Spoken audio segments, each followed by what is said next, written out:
Pourquoi les papillons? Je suis trop jeune pour m'en souvenir. C'est ma mère qui me rappelle finalement qu'à 3 ans, je savais déjà 32 noms d'espèces de papillons en latin.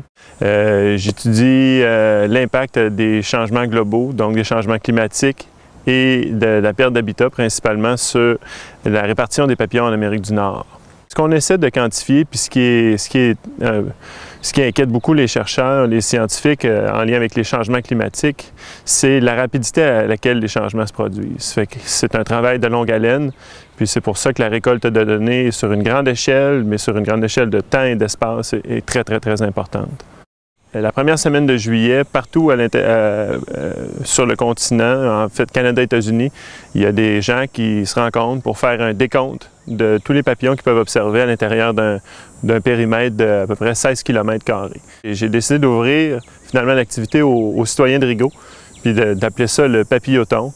Parce qu'en plus, on a rajouté le soir une activité d'observation des papillons de nuit dans le parc Charles-de-Lotbinière à Rigaud.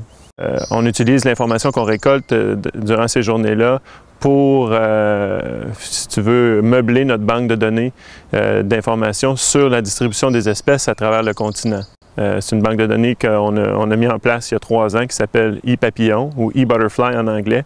Puis on fait appel à monsieur et madame tout le monde, donc ce qu'on appelle de la science citoyenne pour que les gens qui vont observer des papillons en nature, après ça, se branchent sur notre plateforme web et nous partagent les observations qu'ils ont faites. Donc ça fait 35 ans que je m'intéresse aux papillons. C'est sûr que comme tous les adolescents, à un moment donné, c'était moins cool d'aller aux papillons. Mais vraiment, c'est ça. Le truc de base, c'est d'aller faire un avec la nature puis de déconnecter.